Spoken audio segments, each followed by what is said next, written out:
Welcome back. We're talking today about a new book by someone who is connected to politics, but this is a personal memoir that deals with a topic that is something that touches almost every American directly or indirectly and is extraordinarily difficult to capture on the page. And our guest has done it. Tim Murtaugh was the communications director for Donald Trump's 2020 campaign, the longtime Republican strategist. And in this book, which I recommend to you, which we'll talk about here during this hour, along with talking about politics and Donald Trump, Tim grapples with something that is not easy for anyone to grapple with, which is personal failings that sometimes verge into the public realm, and the difficulties that caused for him and for his family and for the arc of his career. As he says in promoting the book, he went within the space of about 4 years from being in jail to being on Air Force One and helping Donald Trump in his reelection campaign. So, Tim, always the basic question I ask authors to start almost always is, why did you write the book? Well, Mark, thank you very much for having me on. First of all, I appreciate that, and it's great to join you. I wrote the book because first of all, it's about half about politics, but the other half is about my decades-long battle with alcohol, as you just described briefly. And during the course of that, over my time struggling with alcohol, I went to rehab 5 times. And every time I was in rehab, I spent a lot of time in the bookstore there because they all have bookstores. And they had the more clinical stuff, the things that read more like medical textbooks that talk about the science and the biology of addiction and all that. And all that's very important, but I gravitated more towards the stories that were being told by regular people, real people who had written about their own struggles, their own problems with addiction, whether it was alcohol or something else. And those really helped me when I was in rehab. And I decided that if I ever wrote a book, that is the kind of book that I wanted to write, because I thought if someone picks up my book and just for 10 minutes, and here it is right here, if somebody picks up the book and just for 10 minutes flips through it, swing hard in case you hit it. And in that 10 minutes, they don't pick up a drink or use their own drug of choice, whatever that may be, then it was worth writing it, because books like this helped me. And I should caution people that this is not a how-to manual. Alcoholics Anonymous has stuff like that that actually gives you real advice. This is just my story about how I made it through. And when I read things like this written by other people, it was helpful to me, and I wanted to do this thing. And at the same time, it was my wife had the idea, because when I was working on the Trump campaign, there were what are called opposition researchers, and I know that folks in the media are familiar with that, and they shop stories about people, and they were using my police record to shop around to reporters to try to damage President Trump's campaign. This was in February of 2019. And my wife suggested, you know what, if you ever wrote a book about your story, they wouldn't be able to use your police record against you anymore, because I have 2 DUIs and a number of other alcohol-related arrests. And so that was sort of a secondary reason for writing it. But the first was I wanted to write a book like the books that helped me. That's the simple answer. Okay. Again, I realize now I probably neglected to say the name of the book. It's Swing Hard in Case You Hit It. We'll talk about why it's called that and Tim's baseball background in a bit. But it is, as Tim said, it's a memoir of sorts. It's a story of dealing with addiction and the impact addiction has on folks, and then a fair amount about politics, including the 2020 campaign, all of which we'll talk about.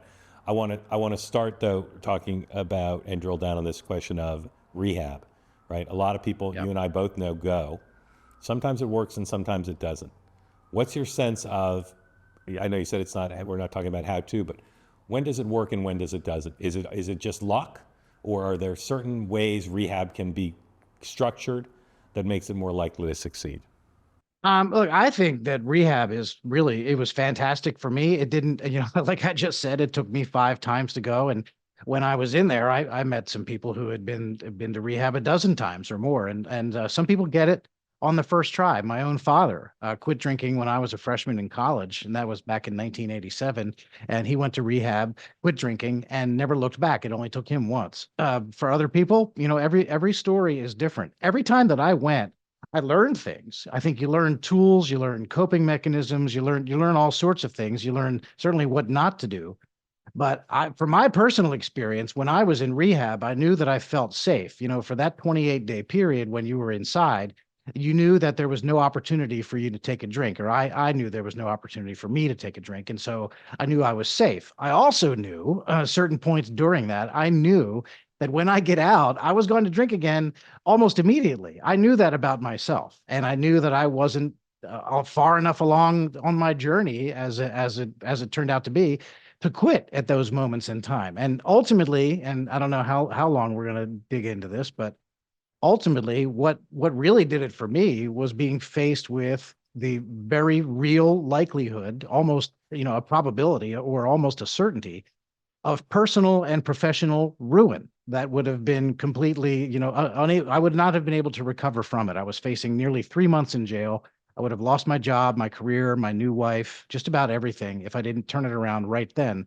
And it took me decades to get to that point, and 5 trips through rehab as well included in there. Yeah, I want you to share with everybody the story of that moment of on the precipice of ruin. But I want to talk just a moment more about this notion of rehab, because we both know people Yeah. who go and the family has high hopes, and sometimes the individual does, or sometimes, as you said in your case, you knew you were going to drink again. And it's heartbreaking when it doesn't work and the family's invested so much. It can be very expensive depending on the resources available to a family. It can be a crushing financial burden, and then compounded if it doesn't actually take. So I say again, would you recommend people go no matter Oh, what?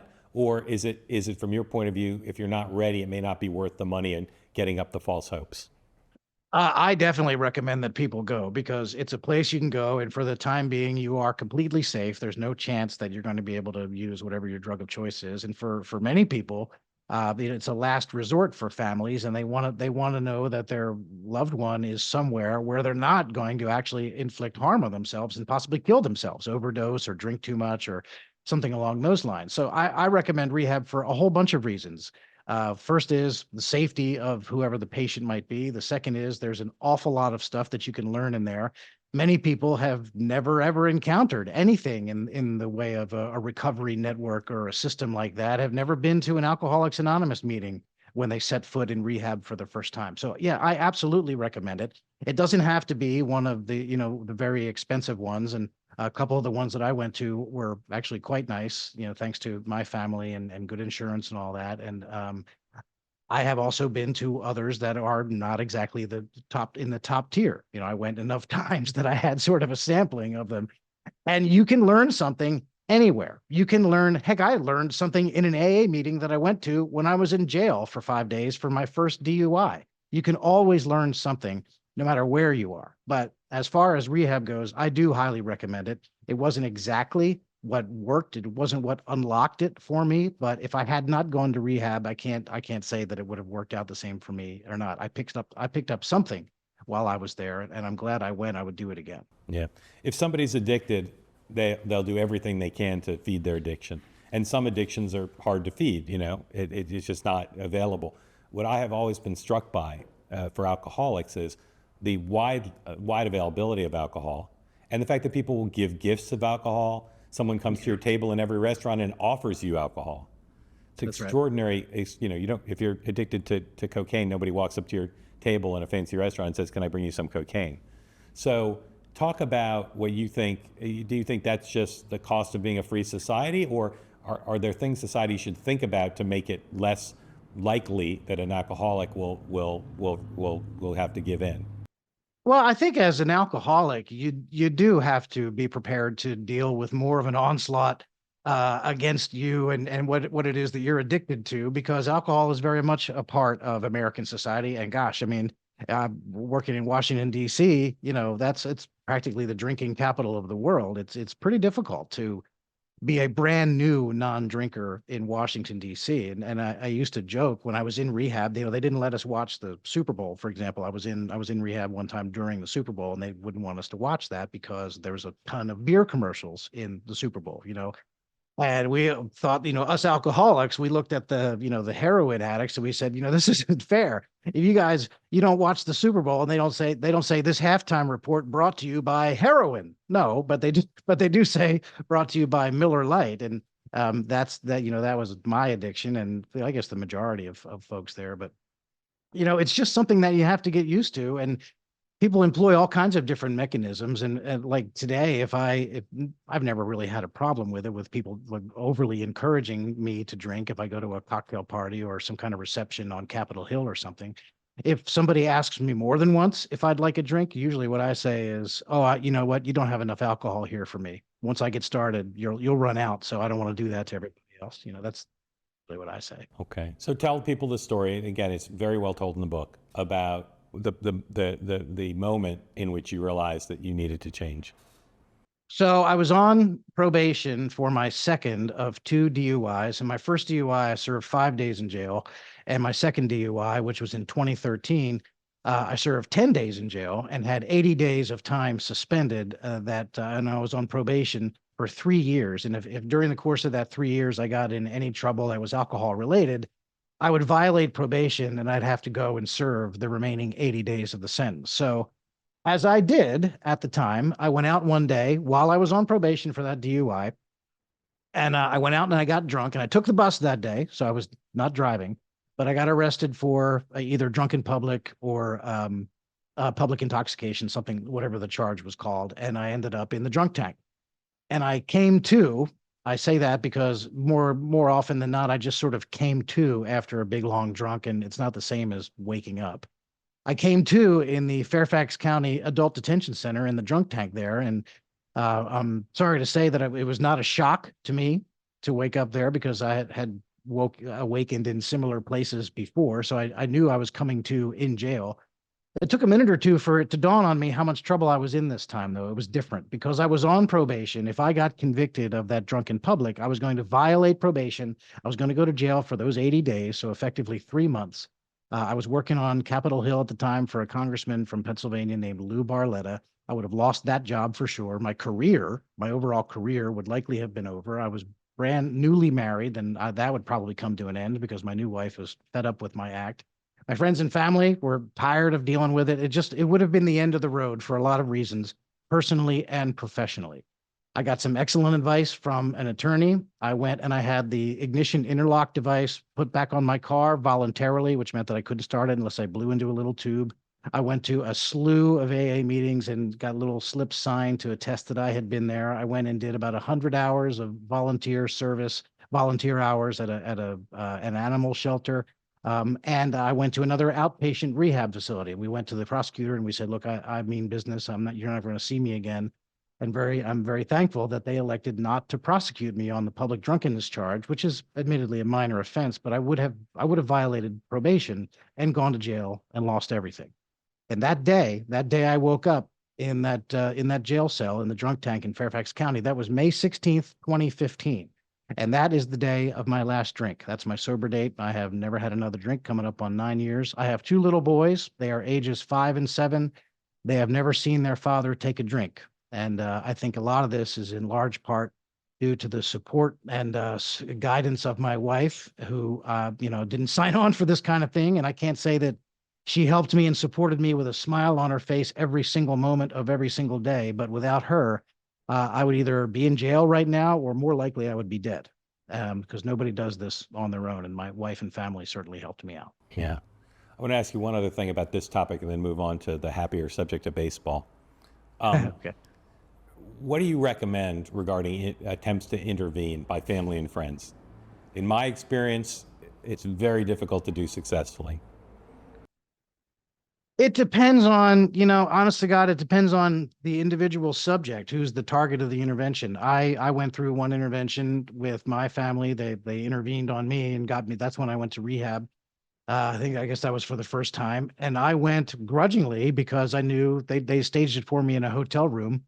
And I knew that I was not leaving that hotel room until I agreed to go to rehab. So after a few hours of dragging my feet, I agreed and I went. That rehab I did actually sign myself out because I was in pursuit of a job. I signed myself out and left before the end of the 28 days, which I do not recommend. So, for me, it got me moving and it got me headed in the right direction for the first time, really. And it was the first time that people as a group had talked to me very clearly and said, "Listen, this kind of behavior, your behavior has to stop. You're trashing your entire life. You're going to kill yourself, and you're worrying and disrupting everyone around you." And so I think it's a desperate measure that I think families and friends take when they feel like nothing else has worked. It's not something to be entered into lightly because you don't know the reaction of the person. You don't know what that's going to be. So I think you have to talk about it and game it out and come up with a list of all the potential possible reactions and the results of all this stuff. But if people are at the end of their wits and they don't know exactly what to do with their loved one, I mean, if that's the last resort, I'd say you have to leave that in the toolbox and use it if you need it. Any It can advice? work. Any advice of how to do it, maximize its chances of it working? I mean, yeah,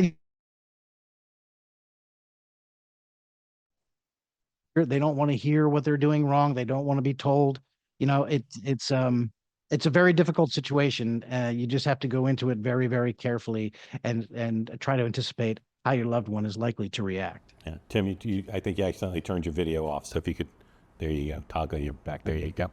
You do that on purpose. Your paternal grandfather won 2 World Series as the manager of the Pirates, Pittsburgh Pirates. He did. How old were Yeah. you? How old were you when he won the 2 World Series?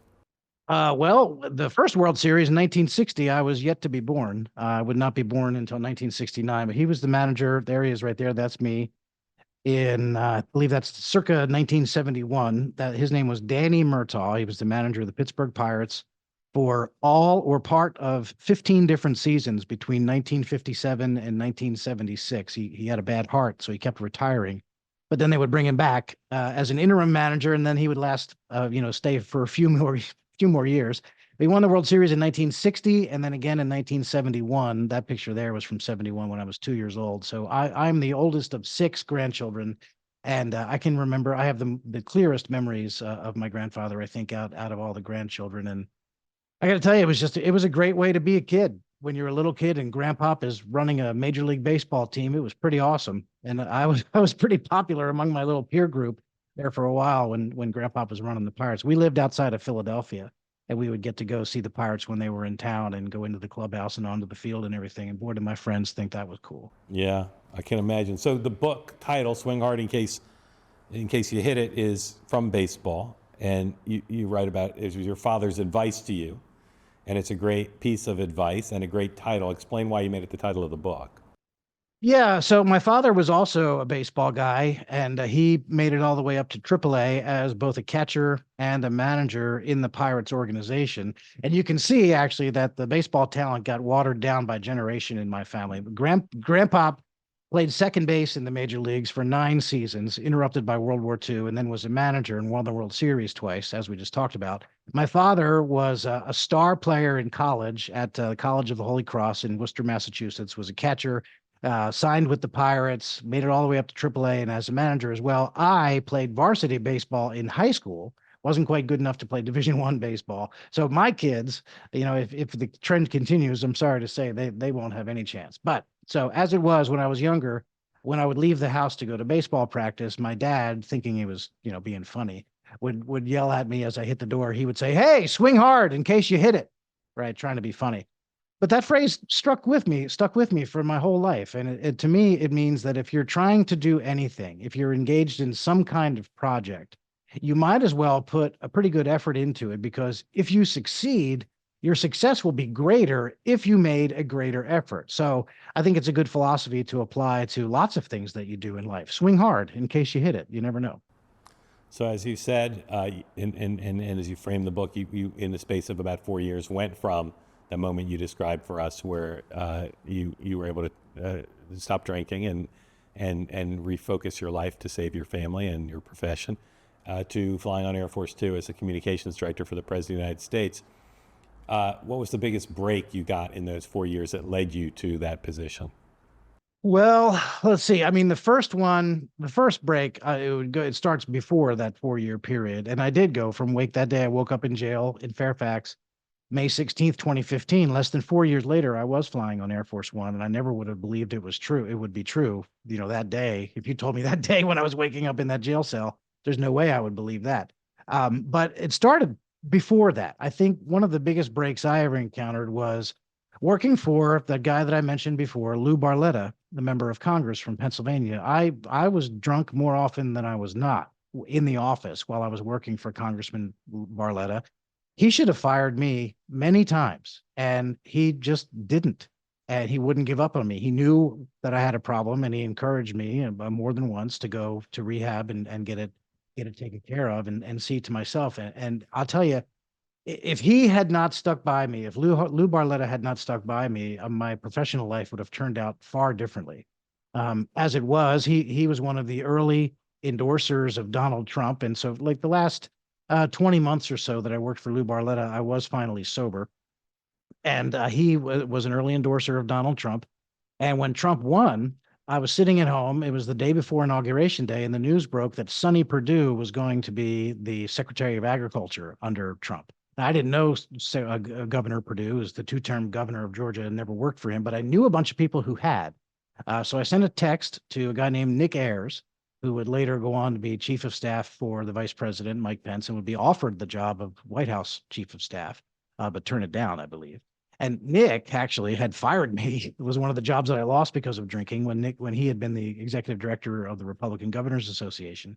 But I was no longer drinking, and so I texted Nick and I said I would love to work for Secretary Perdue. And next thing I know, I was interviewing with Sonny Perdue, and I became the communications director for the Secretary of Agriculture. And that's how I got into the Trump administration. And 2 years later, the president's guys came knocking and said, "Have you ever given any thought to working on the reelection campaign?" And I had, and I said, "Yeah, I'd love to talk about that." And next thing I know, I'm working on the president's campaign. But I was up front with everybody, with Sonny Perdue 2 years earlier, and with the president's people in February of 2019. I told them on the front end, listen, I have a police record that it relates to my alcohol problem, and it's going to take somebody about 10 minutes to find that. And I don't want that to be a problem for the president or the administration. And the word came back that President Trump loves a good redemption story. He blames alcohol for the death of his own brother. And so a good comeback story is something that he wanted to get behind. And they told me that if the news, if it came out, if my police record came out, that they would stand by me. And they did, because the media did come calling, and the campaign stood behind me. And for that, I'm grateful to the campaign and to President Trump. Tell us your first story of the story of your first meeting with Donald Trump. First time I ever met him, I was working for Sonny Perdue. I was the comms director for the Secretary of Agriculture, and it was Perdue's very first day on the job. And unexpected, we were over at the White House complex to do some media interviews, and I was not expecting to meet the president that day. But it was also the day that it had been rumored that Trump was going to abruptly withdraw from NAFTA. If folks can remember that story, it was a very uncertain time. Everyone knew that Trump wanted to get out of NAFTA, the trade deal with Canada and Mexico. Some people said he should renegotiate. Others said, no, just pull right out. And Sonny Perdue was worried about how the farmers were going to react if NAFTA suddenly just disappeared, because NAFTA was a bad deal for manufacturers, and a lot of different parts of the American economy NAFTA was bad for. But farmers generally liked it. On balance, NAFTA was better for the farmers than they had experienced without NAFTA. So he wanted to make sure that the president knew what withdrawing from NAFTA abruptly would do to farmers. And so we walked over to the Oval Office and he just sort of talked his way in. We didn't have an appointment or anything. And so I go from thinking we're headed back to USDA to standing in the corner at the Oval Office, hoping nobody notices that I'm there. And at a certain point, Trump turned and looked at me. I was standing off to the president's right against the wall next to a bust of Abraham Lincoln, I think. And Trump turns to me and points at me and says to Perdue, "Who's that?" And Perdue said, "Oh, that's Tim Murtaugh. He's with me. He does communications for us." And the conversation went on. And like 5 minutes later, Trump turns and says, "Tim, what do you think about this?" And I was surprised that he remembered that I was there. I was surprised that he remembered my name. And I was paying attention, and I just managed to regurgitate something that Perdue had just said. And the president went, and then went back to Perdue and said, "Is this true?" And then continued on with the conversation. And the end result is that Sonny Perdue, I think this is one of the lessons about Donald Trump that people I don't think understand. Even when it appears that he's made up his mind, sometimes he leaves a little door open in the back of his mind for you to get in there and be able to change his mind. And I think he listened to what Sonny Perdue said, because later that day, the White House announced he was not going to withdraw from NAFTA abruptly, and instead would renegotiate the deal, which is what happened. And that was the very first time I ever met President Trump. It was inside the Oval Office with Secretary Sonny Perdue. And it would change the course of history that day of the decision on NAFTA. Most people who have spent any time with Donald Trump have the experience that I suspect you have and I have all the time, which is meet people who've never met him, who don't really understand him. So tick off some things that are true about Donald Trump that you think most people don't really understand or appreciate. Well, that thing that I just said, where he leaves a door open in the back of his mind, I think the public perception of him might be that either he makes snap decisions and doesn't revisit those decisions. But I can tell you that I don't believe that is true because I've seen him. I think it was clear that day that he had already made up his mind what he was going to do about NAFTA. But Sonny Perdue was able to reach him and talk to him and made a reasonable argument, and that caused the president to say, let me stop and rethink this and let me consider what the man just told me. So I think that's something that people don't know. Um, Something that I think more people either know or suspect or can at least see for themselves on a regular basis. Donald Trump is one of the wickedly funniest people that I've ever met in my life. His sense of humor is sharp. Now, it's not always meant for polite company, shall we say. It's not always PG rated, let's say. But he is a very funny guy. It's impossible not to be entertained if you are in his brain. See if you can back me up on this one. Maybe you didn't have the same experience. I found that he knows a lot more about sports than he typically lets on in public. Did you have He that does experience? know. Yeah. Yes, I have, and he knows a lot more about more sports than you would, and he's well versed in things that are going on currently. He knows sports history. He's a pretty big and has a good depth of knowledge about baseball. Yep. And so, I actually have been impressed with him. A lot of politicians will pretend to be sports fans just on certain days and for certain audiences. And I don't think that Trump puts on a show about that. But if you Yep. talk to him about it, you find out that he actually does know quite a bit about sports. Yeah. Yeah. You're not here to build him up or to lavishly praise him, but what do you consider his most attractive traits? I think, people always say that since the moment he rode down that escalator, I guess, what you hear from voters over and over and over, especially going to the Trump rallies, which are such a staple of his campaign organization and just his style. People always say, he says, here is a politician who says what I'm thinking. He's the one who says it out loud. And I think that probably is the most noticeable trait and the trait that first began to attract people to him in the first place when he really started publicly toying with the idea of running for office. Lou Barletta, who I just mentioned, my former boss on Capitol Hill, his big issue when he was in Congress was illegal immigration. And that's what he ran on. That's how he got into Congress in the first place. This is more than 10 years ago. And he said about Donald Trump, here is the first candidate I have ever encountered who talks about illegal immigration the same way that I talk about illegal immigration. And that's what attracted him. So I think, it's just at the beginning and even to this day, it's his eagerness and willingness to talk about issues that regular people talk about in the same way that regular people talk about them. I think that's Yep. what that hits people All right, most. I'm gonna ask you in a slightly different way. That what you just cited is certainly a big one. Let's say Donald Trump was single, and you had a sister his age, and you were trying to convince her to go out with him. What would you say in terms of personal traits? You would say, well, he's this, this, and this. He's very charming. You'll have a great time. You'll laugh a lot. It'll be a very entertaining dinner. And he's got a lot of money. Uh, when Hillary Clinton was asked why she went to Trump's wedding, because she was invited to his wedding, she said, he's fun to be around.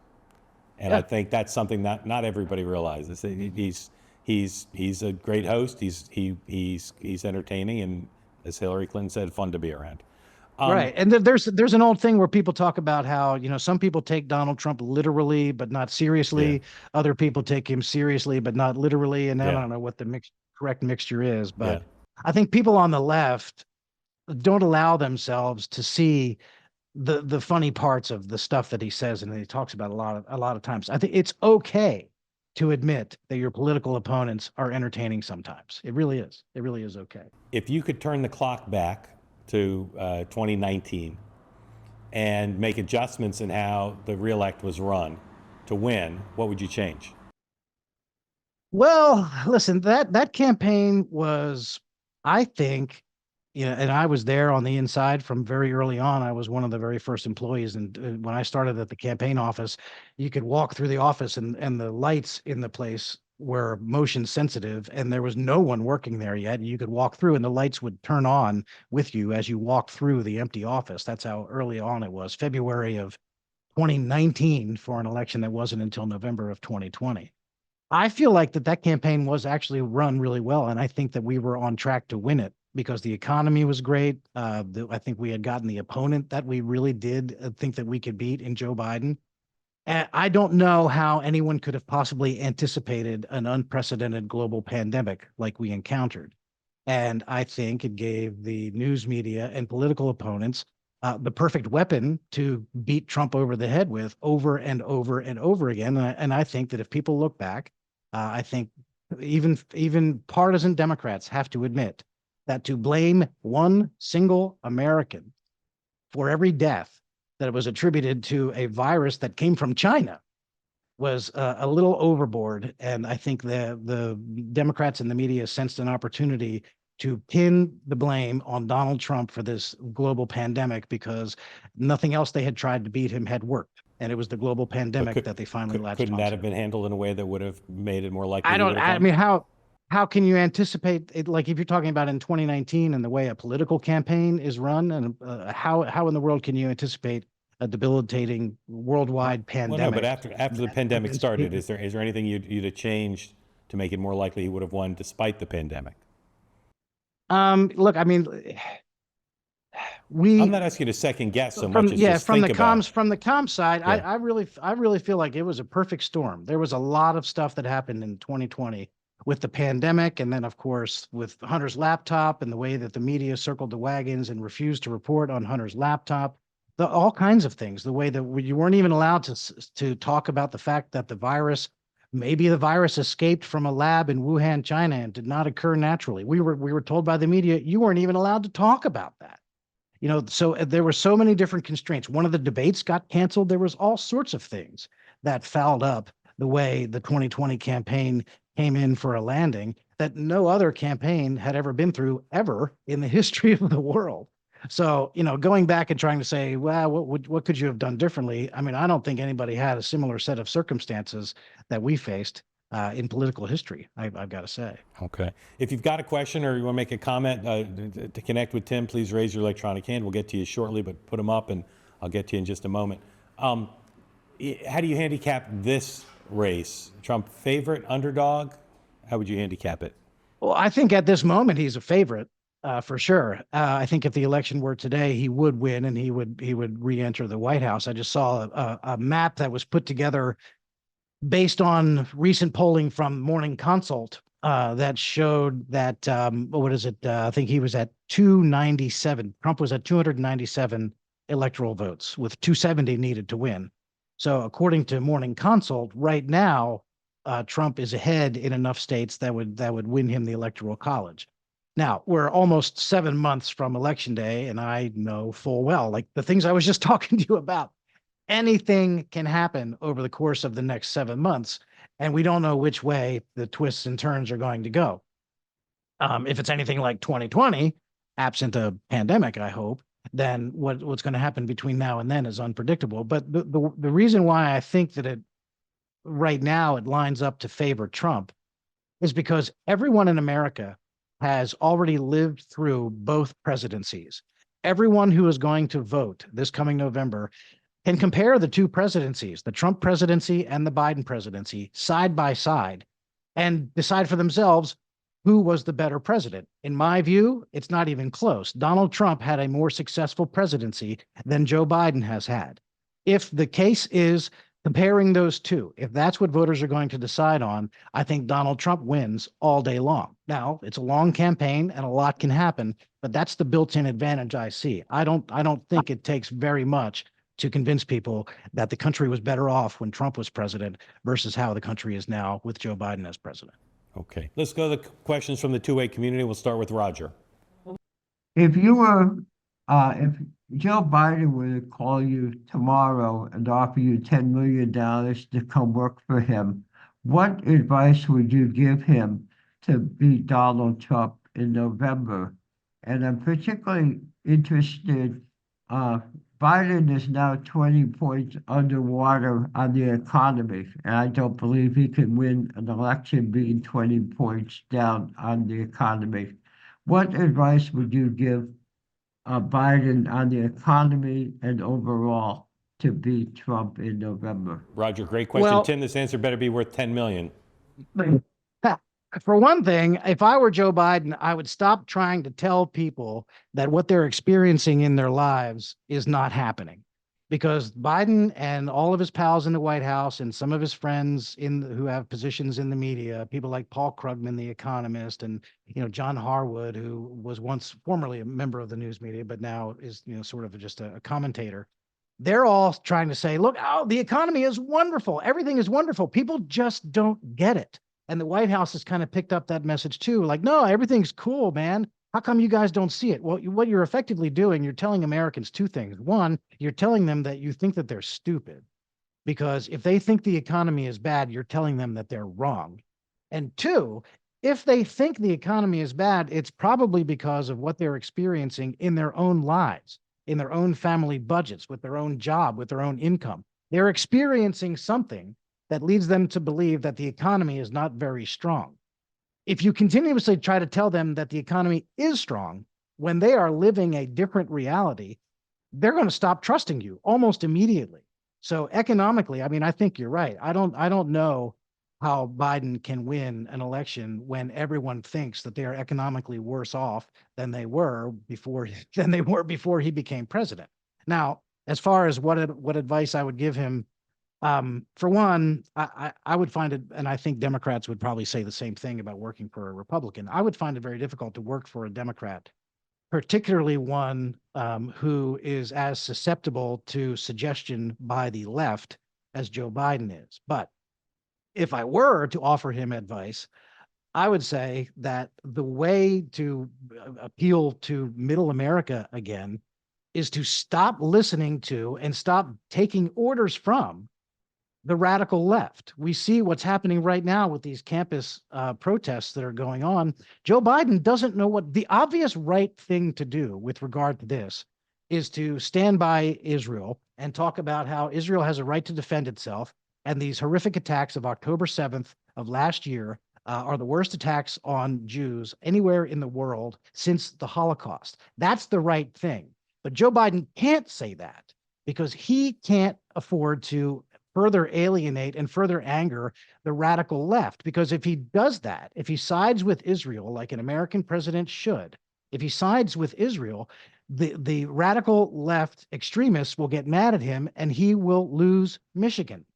Joe Biden can't stand up for Israel because he's worried about losing votes in Dearborn, Michigan. That's pathetic. And that's why I would have a hard time, I think, giving him advice, because he can't. The left has a grip on him. The radical left has a grip on him as the Democrat president. They are dictating these policies that the White House is pursuing. Joe Biden never believed any of these things for 50 years in the Senate.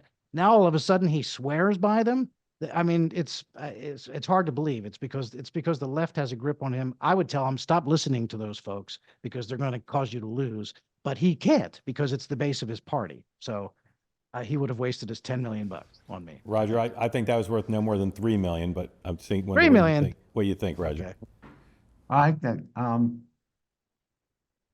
I agree with him in terms of the quadri, Biden's involved with the Middle East. I think I also agree that he's making a grave mistake agreeing with AOC and others on Israel. And I think that's going to cost him a lot more votes than it's good that he'll gain. I personally believe he should take a page out of Bill Clinton's playbook and have a sister soldier moment with this final act. But that's just my opinion. I don't know very much. No, I think you're exactly right. That's an excellent point. And I read a column for the Washington Times every 2 weeks about the administration and the media and things like that. And I pointed out that he has had multiple opportunities for sister soldier moments. And that's what Bill Clinton used to do really well. And honest to God, if you look at Bill Clinton and it's funny how Republicans used to get mad at Bill Clinton for being a liberal. If you look at Bill Clinton's policies and the way he governed as president of the United States, Bill Clinton could not be a Democrat today. There's not a chance. And I think, like, if you saw the Earth Day event the other day, you mentioned AOC. Here's Biden out there actually literally holding hands with Alexandria Ocasio-Cortez at an Earth Day thing. Republicans have been saying for years now that AOC is the one who's writing the energy policy for Democrats. She is the one who's pushing the Green New Deal and all the green energy stuff. She's the one who wants to outlaw your gas-powered car. She's the one who's against cows on farms and against American agriculture. They think American agriculture is the enemy. And Democrats have always said, oh, you're overstating it. Get out of here. She doesn't dictate policy to us. There's the president standing with her on Earth Day. Now Joe Biden is just rubbing your nose in it. AOC is their conscience when it comes to energy policy. That is death to the American economy, and the White House is out there just flaunting it. I just don't understand how they think middle America is going to respond to that, but it won't be well. Thank you, Roger. Doug Carey.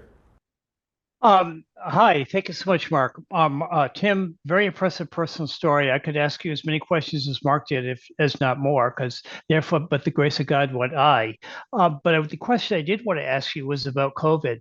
Why didn't Trump take more credit for all he did to develop the vaccine? Understand that it wasn't in operation by the election time, but he kind of backpedaled it. He let Fauci take the front seat, became his nemesis.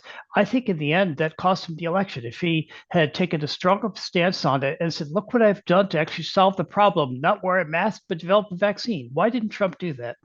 Well, I mean, I think you have to go back and remember things step by step as they did happen. When Operation Warp Speed was happening, we very much grabbed onto it at the campaign and said, look, the president is removing red tape. He's getting rid of all these barriers that would normally mean that a vaccine of this nature would take years to get to market. And we're going to get this thing, the president's going to get this thing turned around and available for public use in a matter of months, certainly less than a year. And remember that the media did two things. They said that's not possible. You're never going to be able to do it. And the media was actually rooting against the United States of America and being able to come out with the vaccine in time. Two, you had Democrats, including the guy who is now the president of the United States and the current vice president of the United States, openly telling people that they would not trust any vaccine that President Trump had a hand in the creation of. You remember all that? You had the media and the Democrats all lining up saying, it's not going to happen. If it does happen, it's happening too fast. It's going to be dangerous. We don't trust it because that guy is involved. The whole thing. We tried. And it was very, as you might imagine, it was very tough sledding. Now, with regard to Fauci, if you remember what it was like back then, Fauci was like the patron saint of everyone. Fauci walked on water. His approval rating was like 90%. And so when the entire country was very panicked about what this virus was and what it meant, and are we all going to die? Remember, in the early days, no one really knew anything about this thing, and it was actually very scary for millions and millions of Americans. And so Fauci was a guy that Americans decided, hey, here's a guy that maybe is going to tell us what's going on with this thing. And so it was just the American people looking for something, looking for some kind of consoling or some kind of reassurance that the country is going to get through this stuff. It's very easy now, 4 years later, to say, why didn't you do all these things? You had to be right there in the thick of it and remember how it was. Every single time we tried to promote something that Trump was doing, we had the media. I went on CNN all the time to try to talk about all the different things we were pushing. And then they kept on talking about imaginary shortages that different people, like the governor of New York, Governor Cuomo, saying, we're going to need 75,000 ventilators and we've only got 4 of them, stuff like that. These shortages never materialized. They never actually happened, but they kept CNN occupied for weeks saying, oh my gosh, we're all going to die and it's all Trump's fault. We went through this 24 hours a day for months. And so now, 4 years later, to say, oh, how come you didn't make the argument that you guys were doing the right thing? I mean, I don't know. If you ask me, if you go back and look at all the times I went on CNN, by God, I gave it the old college try, but they didn't want to hear it. They'd rather talk about why can't you be more like Andrew Cuomo? And we see how that worked out. Tim, in my experience, thank you, Doug, for the question. In my experience, Tim, there's 2 kinds of Republican communication specialists. Those who think the media is biased and just rail against it, and those who think the media is biased and try to do something about it. Which school are you in? And if you're in the second school, what have you tried to do about it? Well, I definitely am in the second school. For one, what I'm doing right now is I write a column every 2 weeks for the Washington Times where let's say, offer a constructive criticism to my friends in the media about how I think they're biased and how I think they're wrong on a lot of the issues. But in the Trump campaign, not everybody did this, but my philosophy was, it's anybody can go when you're on the Republican presidential campaign, going on Fox and doing a TV hit on Fox to talk about the campaign was pretty easy, because they are generally aligned with the conservative point of view. It's less easy, and in fact, often really difficult and painful to go on CNN and MSNBC and some of the three-letter networks to go and give your point of view. And you would go on there, and let's say I was going to go on and do Jake Tapper's show or something. I knew that I could go on and expect to get beat up pretty good for 10 to 12 minutes or however long they could stand to have me on there. But my point of view was that if somebody is an MSNBC watcher or a CNN watcher, and that's all they have on all day long, if I don't go on those shows, or if somebody from the Trump campaign did not go on those shows, then those viewers would never hear anything from our point of view all day long. And if I go on and during all the crosstalk and all the shouting, if they're able to hear 15 seconds of what I have to say, that's the only 15 seconds that they're going to hear from the Trump campaign all day long or all week long Tim, or whatever. I'm not saying I would go in and do it. I'm not saying on, but we both know that had a negligible effect. So Maybe. if I gave you $10 million, that same 10 million that you were offered up before from Roger, if I gave you 10 million to try to make the press more fair towards conservatives and Republicans, what would you spend it on? Well, I mean, I think probably the most effective thing to do is not if you had time and the resources to do this, is to go through and I would do a study. Let's say I'm going to go to CNN. I would study a year's worth of CNN stories and then go into CNN and do a presentation for them and say, look, this is where some of this bias is intentional, and we're probably not going to do anything about that because these are political opinions being expressed and the host wants to express them. But in the parts that are more news oriented, I would show them where their bias sneaks in. I'm like, listen, I bet you think this is a straight news story and this story is right down the middle. Let me show you how it's not. And let me show you how every Republican who reads this story or hears this story on the air is going to know what your bias is. And, that would take some doing. It would take some time to do that. But I would hope to try to educate them, because the left is all about educating people, right? So I would try to educate them as to where if they truly think that their reporting doesn't have any bias, I would gladly take the opportunity to point out where it actually does exist. Three most biased. That, who are the three most biased people who claim to be reporters are, in your view? The three most biased? Wow. Well, from my personal experience back in 2020, Jim Sciutto from CNN was, I think, a partisan who was on the air and masquerades. He's a former Obama appointee. He's a political appointee in the Obama administration, now trying to, act like he's an actual journalist. I think Breonna Keeler, also from CNN. And I don't know if it was partisan or she's just, performing. I write about this in the book, whether she's just performing or not, but it was clear to me that she was not. She was there to attack me because I represented the Trump campaign. It was not about to have a conversation or anything. And I mean, they used to fact check jokes that the president pulled, for goodness sake. And then, I think I'm gonna just not name a specific reporter, but the Associated Press, which was once, I think, a real bastion of right down the middle journalistic, unbiased reporting. People used to talk about the Associated Press as being, very bland reporting because it was just the facts. And if you wrote for the Associated Press, there was nothing fancy. It was just the news. There were no flourishes in an Associated Press story. Now, if you look at some of these AP stories, I mean, it's like they have just gotten back from a struggle session or something, and they're writing a paper trying to right the wrongs of the world, and everything is from the leftist prism. I think the Associated Press has really fallen off a cliff. Don't even get me started on NPR. I've seen what's happened to them. So now you don't need to name the three most fair reporters, but three reporters who write for what I call dominant media, or write or broadcast, who you think are fair. Any three. Okay. So Maggie Haberman of the New York Times is a reporter who I greatly respect. A lot of my friends in Republican circles might not like to hear that or might not agree with that. I liked Maggie's approach. I know she did this to the White House and anybody she's covering, because she did it to the campaign also. She would call and say, listen, we're about to report the following things. We're confident in these things that we were about to report. Let's say, 1 through 10, we're going to report these 10 things. Do you have anything that you want to say about any of these 10 things? Do you want to push back? Do you want to comment? Whatever. We're reporting on these 10 things. And she would actually listen. If you say, listen, number 7 here, that's just absolutely not true. I can swear to you that's not true. I'll find, you make an argument she'll say, all right, that's fine. Fine, I'll buy that. And she'll strike one of the things. She actually would tell you, this is what we're going to report, give you the chance to argue about it. And then she would report based on her judgment what she thought to be true and what our reaction to it was. That's all you could ask about. I don't think we're looking for people to write stories that are automatically favorable. I just think we wanted people to be fair. And I think that Maggie Haberman is fair because she is upfront about what it is that they're going to be reporting at the New York Times.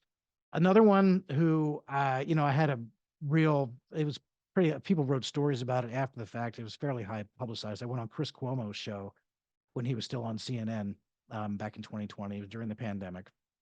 And I knew it was going to be contentious, and it was. But I came away from that having a lot more respect for Cuomo than I did for a lot of his counterparts and his colleagues at CNN, because, with the Breonna Keelers of the world and Jim Sciutto's, when they saw somebody from the Trump campaign sitting, in the little double box, they knew they were just going to attack that person because that was the sport. It was their job to try to thrill the audience by trying to tear apart this Trump spokesman. That was what I was doing there. And Cuomo, he got that too, but he also understood what my role is. My role was, I was there. I was the voice of the campaign. I fronted the campaign. That was my job. He had a job as the TV host. I had a job as the representative from the Trump campaign. He did not look at my presence on his show as a personal affront to him. And he was not personally offended by my mere presence, as some of his colleagues on other shows at CNN were. I know you asked for 3, but there's All right. two pretty good All ones, right. Chris Cuomo and Maggie. Okay, that's good. 2 questions that came in over the Zoom of the YouTube chat I want to ask you about. People ask me all the time, what's Donald Trump going to do about X or Y? Who's he going to pick? What's his policy going to be? And I often will say, I'm pretty confident based on my reporting that Trump doesn't know. So how could I be expected to know? Because he's not made up his mind yet. I don't think he's made up his mind about a vice presidential choice. Maybe you feel otherwise. But who would you say, either the specific names who you think are in the running, J.D. Vance, Ben Carson, et cetera, or what kind of person do you think he'd pick? Well, I'm not going to suggest any names to him, and I don't think that he's made up his mind. I do think that he's still probably casting a wide net, listening to a lot of input, listening to a lot of suggestions. And like, one of the things he loves to do is crowdsource stuff, right? So he might, have so-and-so on the phone, maybe he's on the phone with a donor, or he's on the phone with somebody that he plays golf with, or some acquaintance somehow, and he might bounce names off him. Say, hey, I'm hearing a lot of good stuff about so-and-so. What do you think about so-and-so? What if he crowdsources stuff, and he bounces ideas and names off people. Typically the vice presidential choice is historically is supposed, this is not, groundbreaking political science or anything, but typically you bring someone on the ticket that supplies something that you as a person don't necessarily have.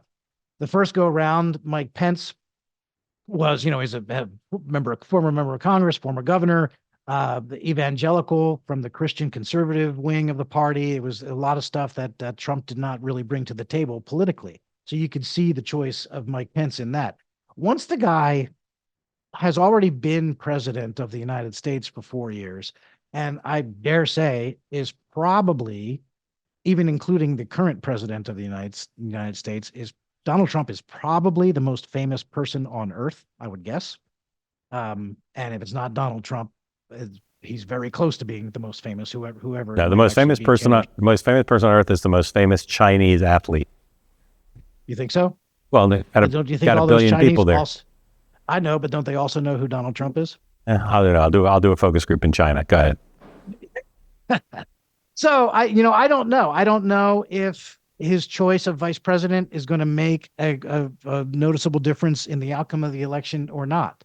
Typically, you do look Yeah. for people to bring something, whether it's a regional thing, whether it's a balance to the ticket in some other way, Right. demographics. I'm not sure the demographics matters that much to Donald Trump. Yeah. I mean, I've always liked Tim Scott. I think Tim Scott would be a great pick, but I'm not going to suggest that to him or anybody else. There's a lot of great candidates. Do you think that if he picked a woman, that would be a positive if it was a good choice? And I think so. Sure. I think a woman would be a positive. Absolutely. I was sure he was going to pick. There's a lot of reasons why you could argue for any particular individual as well. I was sure he was going to pick Katie Britt, and then she bombed at the State of the Union response, so I'm off that train. Look, the State of the Union response that's a tough order for anybody, it is. Now, the person I now think he'll pick if he can solve the residency problem is Marco Rubio. Again, just because I need an answer when people ask me, and I think he brings the most to the ticket at this point. If they can figure out how one of them can not be a resident of Florida. Yeah, maybe so. I mean, look, I know that Biden is making some news or noise anyway about how they think that Florida is in play. No, I don't think so. but I don't pick him for that reason. All right, two last questions. One that also came through the YouTube chat. How many major league managers have won 2 World Series and are not in the Hall of Fame? Well, I don't have the exact list of that, but they aren't many. Yeah. And there are several managers who are in the Hall of Fame who have only won 1 World Series. I think Connie Mack, for example, never won any, I don't believe. But he had a ton of wins. My grandfather had a winning percentage of .540. That is a better winning percentage than a lot of managers that are in the Hall of Fame. He won 2 World Series. That's more than a lot of managers who are in the Hall of Fame. And I think he rightly deserves election. He's been under the auspices of these veterans committees now, Yeah. the different forms that those have taken. And he only comes up for eligibility every 3 years now. And he's been on the ballot and has never got enough votes to get in. But I think one of the things that argues for him, aside from the 1,115 wins and a .540 winning percentage and 2 World Series titles, and playing in a small market and all of that, not getting the attention that he would get if he had played in New York. September 1st, 1971 was a big moment in baseball history, not only in my grandfather's career, but in baseball history. And in fact, I think in the history of this country. On September 1st, 1971, he filled out a lineup card. The Pirates were going to play the Phillies that night at Three River Stadium in Pittsburgh. And the Pirates went out on the field and they went on to win that game. And they would later go on to win the World Series in October, a little bit more than a month later. But what was notable about that game, September 1st, 1971, was that it was the first time in Major League Baseball history that a starting lineup for any team featured all 9 non-white players. All 9 starting Pirates that night were either black or Latino. And it was the first time in Major League Baseball's history, going back to when Jackie Robinson broke the color barrier, there had never been an all non-white starting lineup. And my grandfather was the manager who filled out the lineup card that night. And when it took a few innings for the players to even realize what was going on. And I think it was Dave Cash who turned to Rennie Stennett on the bench and said, you know what, we got all black guys out there. And the players, it's like the 3rd inning. And then after the game, the reporters asked my grandfather about it. And he said, I don't know. It just said Pirates on the front of all their jerseys. I don't know. It was Doc's turn to pitch. What do you want me to tell you? You know, Doc, speaking of Doc Ellis, that is. So, I mean, I think my grandfather's resume argues for inclusion in the Hall of Fame. And I'm hopeful that one day, one day maybe he'll get in. Yeah. Lastly, thank you for the question. Of course, tell people about one of Washington's best kept secrets that would make them gasp if they saw it. The office of the Secretary of Agriculture. What about it? Well, it's massive. I think actual office? Yeah. The actual physical office, right? It's I think maybe the biggest office in Washington. Oh, I don't know if it is. I didn't know it is. Actually held that distinct. I think it might be. It's massive. It is gigantic. It is massive. Did you not gasp the first time you walked in there? We're like, holy cow. Yeah, it is large. So you've been in there. And there's a warm-up office off the main office, which is where Secretary Perdue did most of his work. There's a smaller, the office is so big, it has its own miniature office attached to it. So yeah, it is massive. That one was just for, it's far bigger than the Oval Office. Oh yeah.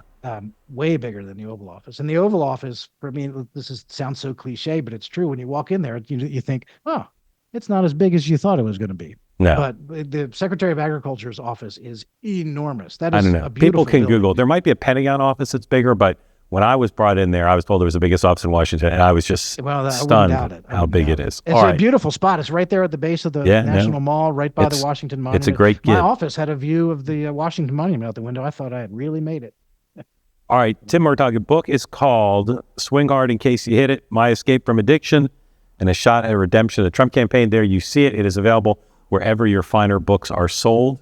Tim, grateful to you. Congratulations on the book and congratulations on your unbroken run of sobriety. Very proud and very impressed. Thank you. Mark, thank you very much for this opportunity. May 16th, it'll be 9 years sober. And again, my two little boys have never seen their dad take a drink. I really appreciate you letting me promote this a little bit. Swing hard in case you hit it. I do hope people check it out. It's available on Amazon, Target, Barnes & Noble. I walked into a Barnes & Noble store in Fairfax and saw it on the shelves, and it was like a pinch me moment for me. And I hope that if anyone is having trouble with addiction or knows somebody who is, that they might pick it up. Again, it's not a how-to manual that just tells you how I got through it. And sometimes you might just be tempted to shake your head and say, well, my God, how did this guy survive? But I did, and I wrote a book about it, and I hope people find it helpful and entertaining. Tim, thank you. Appreciate it. Mark, thank you all. Thank you all for joining us. We'll be back with another two-way episode before too long. Have a good evening.